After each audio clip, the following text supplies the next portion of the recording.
in the interview process, you want to make sure that somebody can do their job and they have the right skill sets in order to succeed. Do you have unique ways you evaluate talent? In the interview process, you can tell when somebody's telling you a story about something that they've done and their eyes get bigger and they have lights in them. I'm sorry. I didn't mean to go on as long as I did. And you're like, that's okay. Keep coming, right? Yes, you can sense the enthusiasm for the work in the stories that they tell you about things. And that's something that's harder to fake. How do you make senior hires or any hire successful in their new role? Even though we're remote, I still aim to spend as much as I can in-person time at the beginning. The last piece is making sure that they understand that I'm going to put all my weight to them succeeding.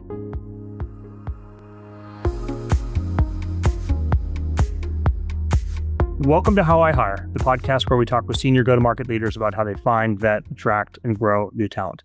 Today, I'm joined by Alina Vandenberghe. Alina is the co-CEO at Chili Piper, a company I've known and used many times throughout my career. She and her husband, Nicholas, have built the company together for the last 10 years into one of the leading demand conversion platforms out there. Many folks, when you sign up on a website or when you fill out a form, you're interacting with Chili Piper all the way through to routing. Alina, great to have you here. Lucky me, spending the Friday afternoon with you. It is good. It is good for sure. Well, I'm excited to dive into how you hire. I know you both hiring at Chili Piper, but also in your networks and talking to people. I think we'll have some great stories. I'd love to start off with kind of a unique culture you've built at Chili Piper. I think I've learned a lot about it from you, Nicholas, and a lot of other people that have worked there. And I imagine cultures of companies influence hiring philosophies as well. So maybe you can tell people a little bit about the company culture first. One of the most important roles, I believe, for myself is that. And I'm happy that you are starting with it because it trickles down to everything else.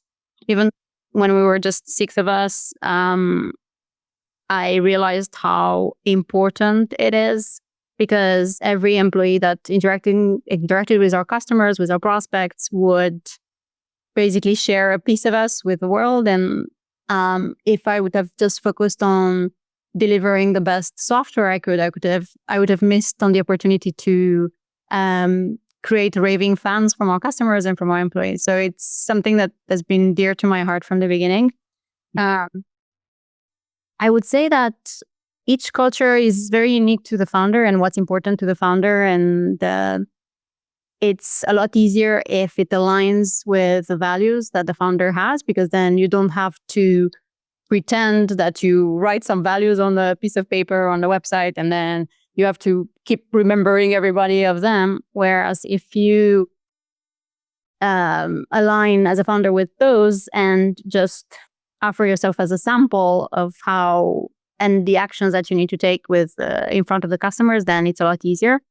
Mm-hmm. For me, one of the things that mattered from the beginning was to grow the ecosystem with us. So it was not only about Chili Piper succeeding. It was also about our partners succeeding. It was also about the customers succeeding beyond just deploying software, but making sure that they connect with other peers, that they have a shoulder to cry on if they need it. And that was like one of the beginning pillars on how it all started. That's really neat. I guess I felt the brand so many times, everything from they'll draw a little Chili Piper of you or how you interact with it socially. So it's been you and I think similarly around the power of brands. And I think Chili Piper's been really powerful for that. I've known a lot of great executive talent that's been at Chili Piper, in the marketing and go-to-market side mostly, but I've gotten to know a lot of different folks. But I'm curious, how do you think about senior level roles? When do you determine here is the next senior level role we need? Here's where we need to supplement ourselves. Especially since you've grown it organically for so long, I'm interested to think, how do you think about executive talent?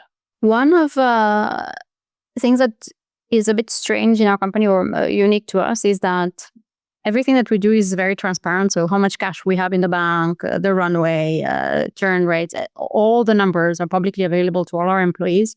We made that decision because people make up stories when there are gaps, when there's missing information.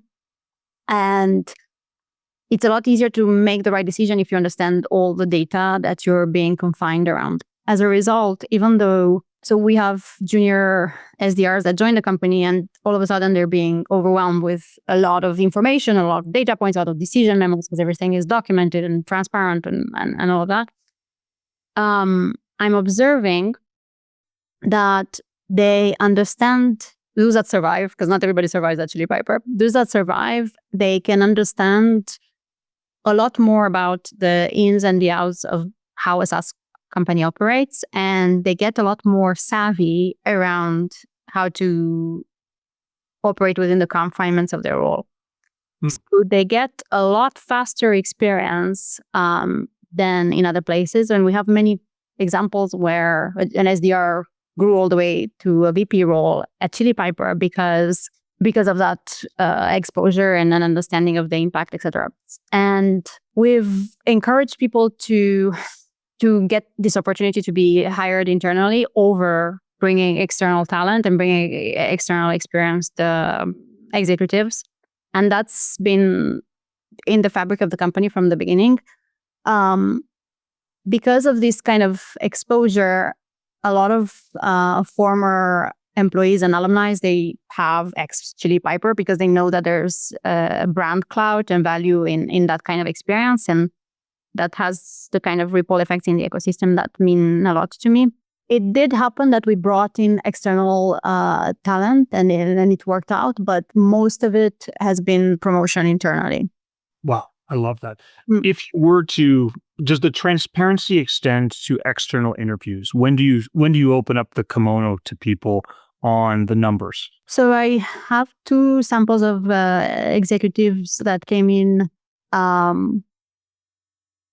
the interview process, and I can't remember any data point that I did not disclose. There was no secret, because my concern was that if they know early about the monsters, that they know what they're getting into, and they can understand whether they can help or not help, or they're gonna sunk as soon as they come in. So yes, I talk about the monsters early on. I love that. 1 or 2 more on the external, and I'm excited to go to the internal because I think it's so fascinating, and I'm a big believer in it too. Do you almost have like a data room for external hires where it's like a Box Drive or a Google Drive where you're like, congrats, you've reached this point in the interview process. Here is everything, or are you more disclosing it on an ad hoc basis to individual people? I'm actually keen on hearing what questions they ask me as opposed to me data dumping on them, because that gives me insights of how they think about it and what numbers are important to them. I agree. Yeah, if you can't articulate the question, that's going to tell me if you're a good person or not. And maybe you're willing to go deeper and more honest than other companies are in terms of all of this stuff. Yeah, because then if I show them my board deck, which is transparent and is available to all my employees straight on, then I lead with what's important at Chili Piper, and that doesn't give me enough insights in how they think about it and what they would prioritize. So I start the opposite way. Yeah.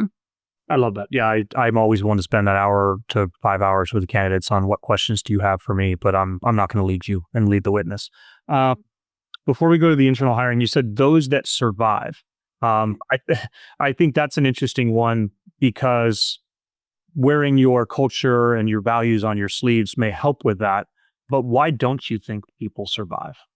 Are there any patterns you found on that? So we're one of the few companies in the space that is still remote and has been remote from the beginning. And there's this projection that remote work is amazing, which it is if you can do it right, because you can be anywhere in the world and it's beautiful and you have flexibility around the hours, etc. But as soon as that wears off, as soon as someone is left alone to their own devices without other people around them to put pressure on them to deliver results, without anybody watching over their shoulders, being inundated with a lot of information, with so much digital noise, it's really hard to be self-driven, self-motivated, focus on the right things at all times. It's so easy to get distracted and get back into scrolling on social media, or just doing tasks just so that they're completed because so many people are asking you to do things. And not everybody is able to self-manage. Not everybody is able to self-direct. It just takes a different kind of mindset to do that. even though it sounds alluring to be working remotely. No, I agree with you. I think remote, a lot of companies experimented with it, fell on their faces during COVID, but you were remote before COVID and you're still remote, right? And I love it. I'm definitely made for it, but not everybody is. Yeah. Personally, I would need to, I guess, startup, I am fully remote, but personally, I do love the 2 days in the office, seeing people and touching that. And it can be hard to lead bigger teams that way. How do you screen for remote Talent? capable? Yeah. Or are there characteristics that you are screening for? Or is that more like, let me focus on, are you a good executive? Because generally you're Zoom interviewing people anyway, even in today's world, like the first and maybe even the second rounds are Zoom anyway. You'll go all the way through the process. But like, when do you start thinking through, is this person going to be a good fit in a remote culture? Or do you have any questions that can suss that out? Or are you like, if you've been at Google in the offices, I just know you're not going to be good no matter how well you interview? How do you think about that? There are some telltale signs that we've been using. So for instance, one of them is whether or not they're passionate about the role. It might not sound like it's related, but it is, because if you really like what you're doing, it doesn't matter if you're at home or in an office. If you're really doing it for the joy of it, then you can be self-directed at home as well. If you're doing it for just a paycheck, there's nothing wrong with that. It's just long-term. It's a lot more difficult. Most people who are doing things just because they're going through the motions are going to burn out, and they're going to burn out a lot faster when they're remote, because you have to have that intrinsic motivation when you wake up in the morning to do your own schedule, to be providing with your own KPIs. So the passion for the role is one that I'm very particular around. Me personally, I cannot work with anybody who is not in love with their work. So it's been a good correlation. Another one is, and this only applies to junior hires, is if they've never worked in an office before and straight out of school they go remote, is going to fail like 100%. There's like no chance for them to survive. That's going to be really, the whole group that graduated from college during and right after COVID must have really struggled. I remember my neighbor, they had their kid back, and that son he was a remote SDR for the first year out of their house.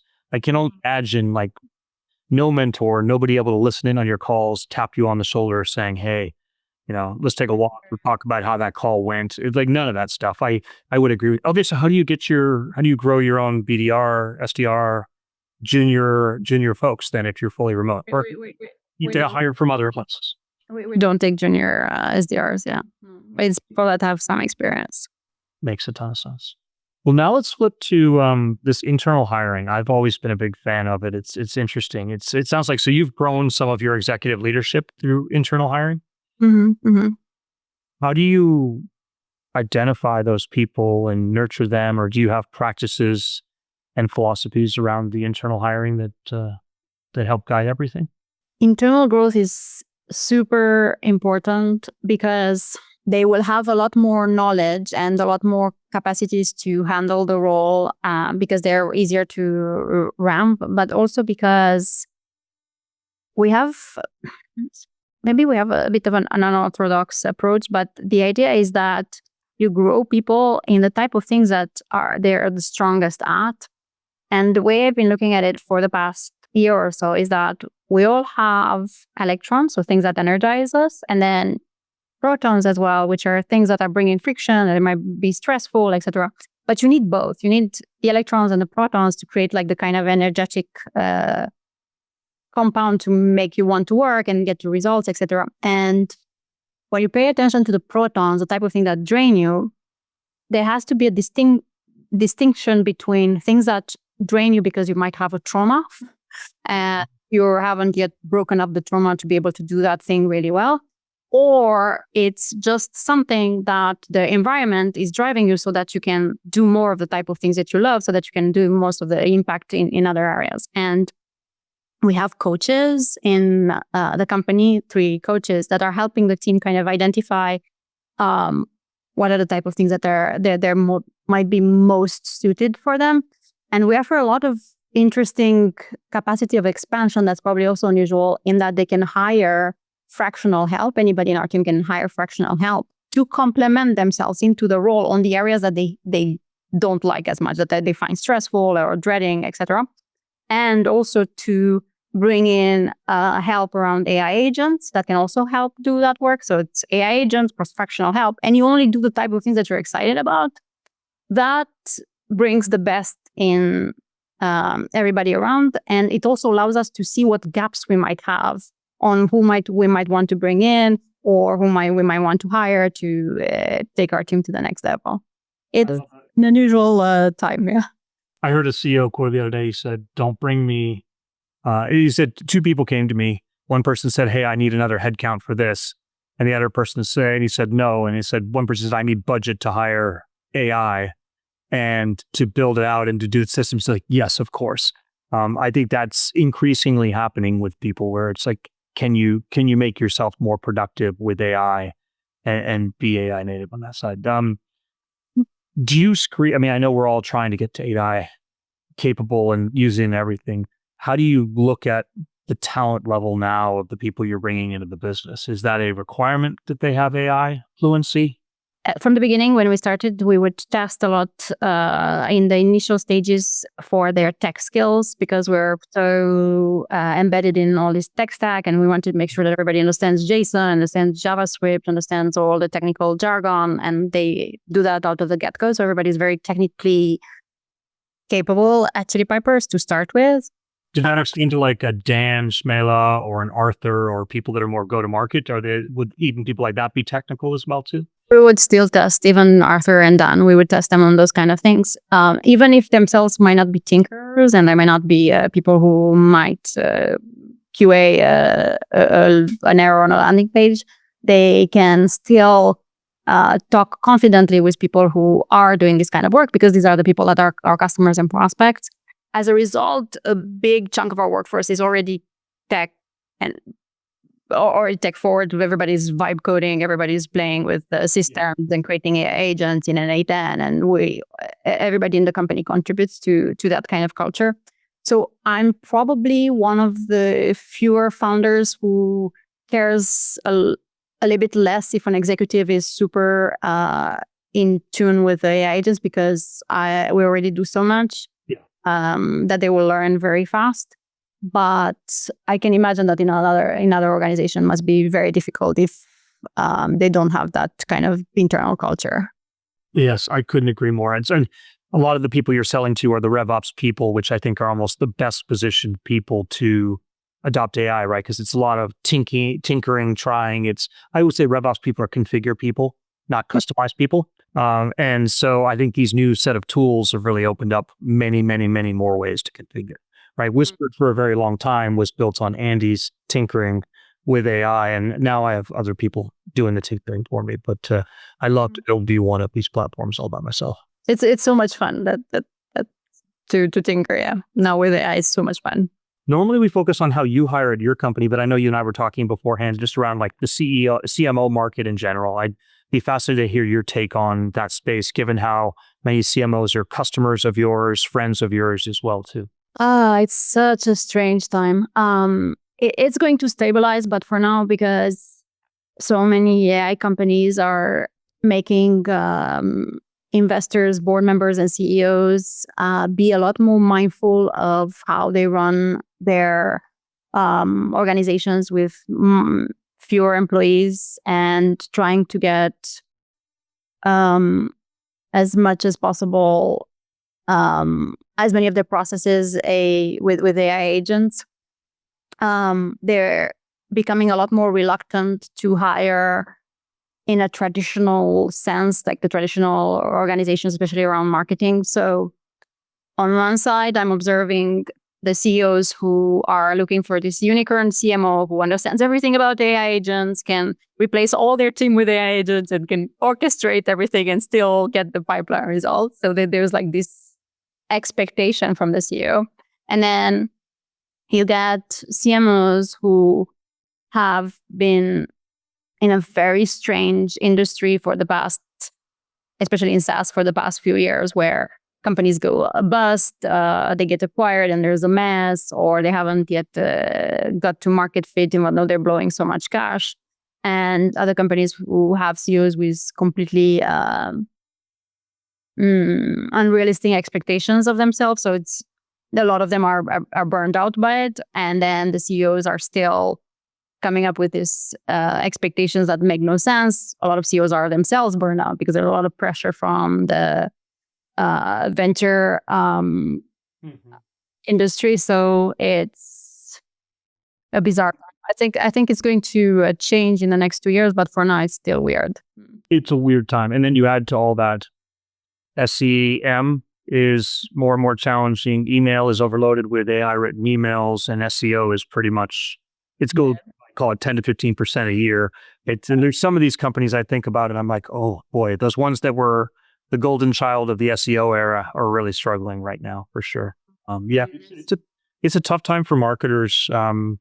But I definitely see there's this whole new wave of tools that you can use as well too, right? Like the chili pipers, the tofus, inflections of the world, where they're starting to rethink how do you get more AI native on marketing. And so I get pessimistic short term like you. It's like I feel like it's going to be 3 years out before the world is easier to be a marketer again on that stuff. The marketers that are continue to thrive and still have a lot of fun are those that are not afraid of reinventing themselves and thinking of how they can use their strength within the ecosystem that's brewing. So, for instance, one of our customers is growing like crazy in a super competitive space. With TikTok, and that's a B2B company that is capitalizing on shorts in a way that allows them to not be affected so much by even the SEO or any other channels or email because they're doing so well on TikTok or B2B. And I see that other marketers that are also very successful with difficult products, not like the OpenAI who's growing like crazy or the Lovable, but with competitive industries, they know how to capitalize very well on social media and all the agentic workflows that they can create to make sure that their targeting is on point. I couldn't agree more. When I interviewed a demand gen person at one company, my favorite answer is, I'm not going to bring the same playbook from my last company to here, but I have enough pattern recognition to be able to like test and think. I think you have to be trying new stuff every place you go all the time. It's and hopefully the CEOs are willing to give you that extra 10 to 15% of experimentation budget, because if everything is ROI based, it's just really hard to do much at all. Yeah, for sure the partnership with the CEO is an important one because most of the times most of campaigns don't work right away. So you have to tinker a lot and fail a lot. So you have to have the confidence in one another to understand that there will be a lot of failure in the beginning months. Yeah. That's fine. Well, our show always focuses on the hiring. I wish I could just go into a whole episode on Chili Piper's marketing because you guys do a great job.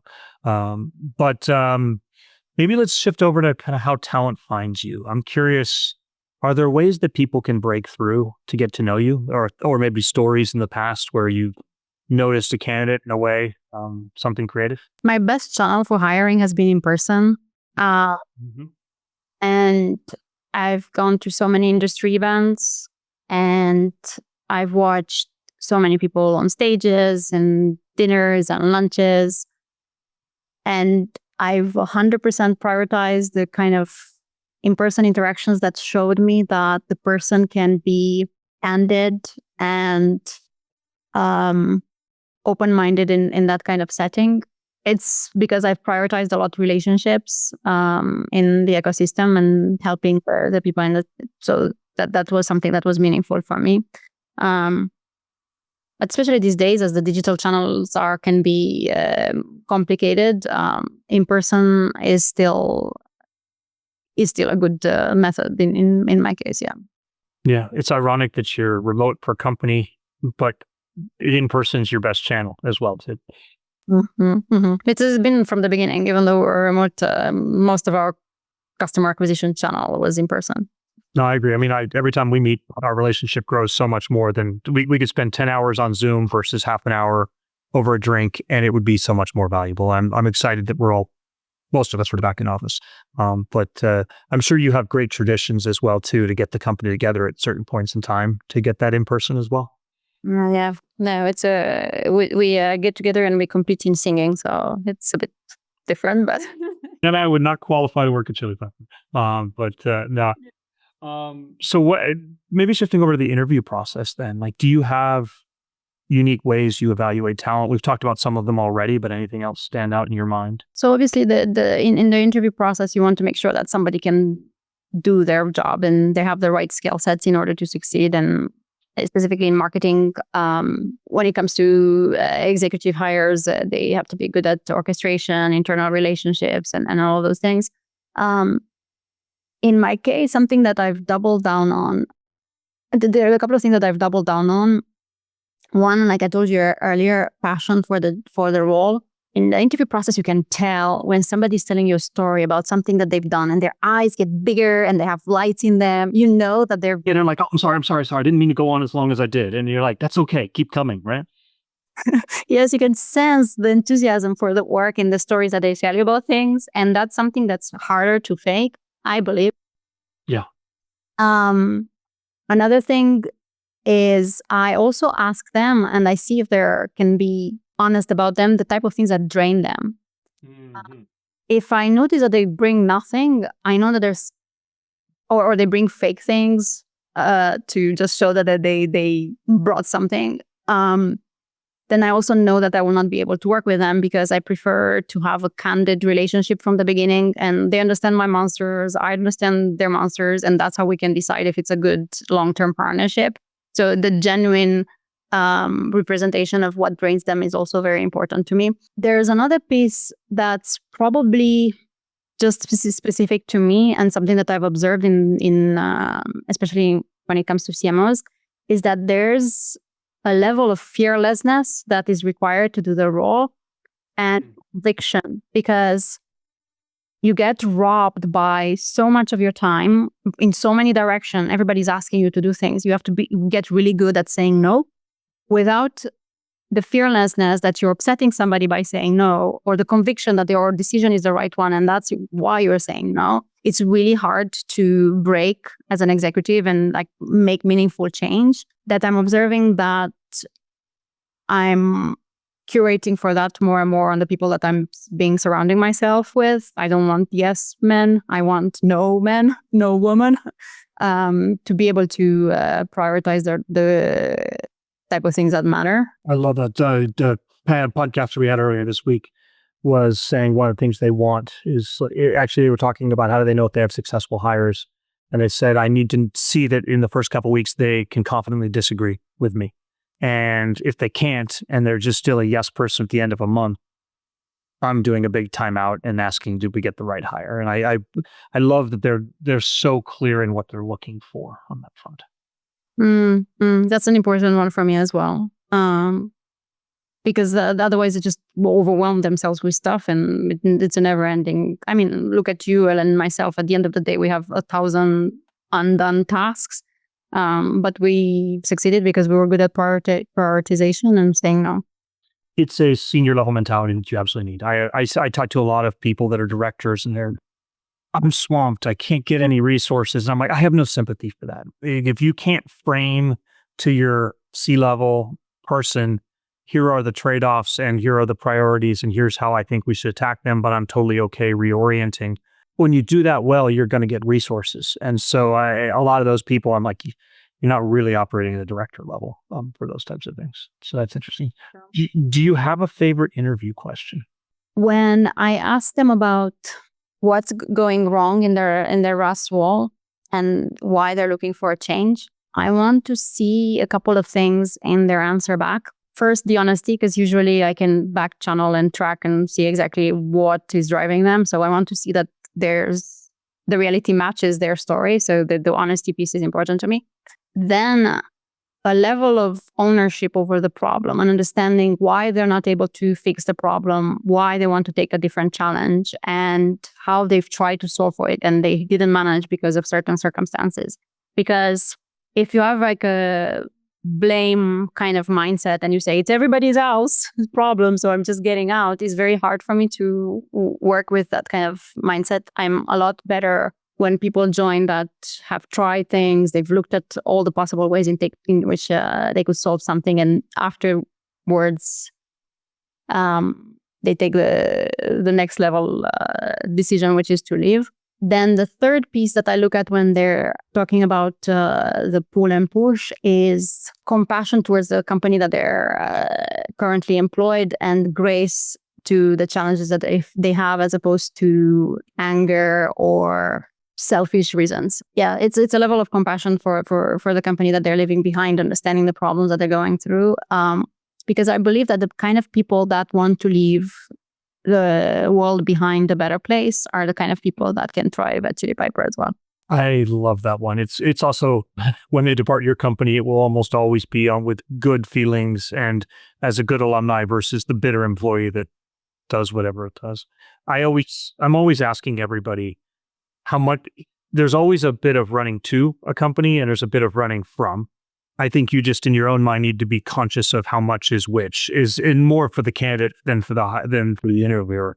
But to me, it's a really interesting question. I think, I remember when I went to Culture Amp, I was probably like 60-40 running from to, just because of there was interesting situations at my prior one. But it's like, you got to know that and you got to be conscious in your own mind on some of that stuff. And so I like your question because it helps you understand how much is passion about the company you're coming to versus why you're running from it. And it's okay to be running from a little bit. I think a lot of people are, you wouldn't be looking if you weren't running from just a little bit. Exactly. If everything goes well, then you'd not entertain a conversation. That's good. Well, how do you, maybe it's kind of as we wrap it up, like, how do you make senior hires or any hire successful in their new role? I'm betting you've thought a lot about that one. Oh, yes, I have given this subject a lot of thought. Even though we're remote, I still aim to spend as much as I can in-person time at the beginning, because get a sense that them understanding and seeing me operate could help a lot more than any Slack message would. Like in, they say that the best army generals are the ones who lead from the front with a sword, right? And I'm not kind of executive who goes and talks to customers, talks to his prospects, and I bring them along so that they see and can exemplify me to understand what's meaningful for me and what not. It oftentimes happens that they're also in my house, sleeping in the bedrooms while my kids are around. And that's also meaningful for me because when you're remote, things are blending in, and the Alina at home is blended very much with Alina at work, because I'm the founder and I don't expect the same level of commitment from my employees, but I want them to understand that for me, this is not a job. It's something that I think about all the time. And yet I integrate my kids and they're part of it and they come to the conversation as well. So allowing them to see the full me is a key part of the equation. It allows them to see where I'm coming from and all of that.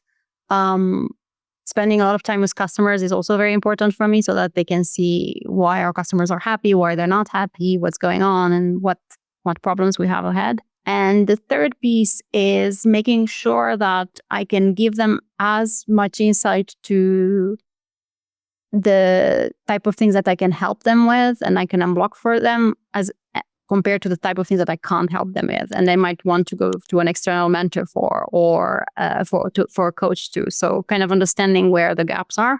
And I would say that the last piece is making sure that they understand that I'm going to put all my weight to them succeeding. Because if they don't feel supported, it's going to be really hard, because it's a harsh industry, it's a harsh environment, and I want them to know that they have my full support. I love that. You are so thoughtful about how you lead the company and how you hire and how you do talent. I've learned a ton today. It's really fun. Thank you so much for spending the time today. Thank you for inviting me.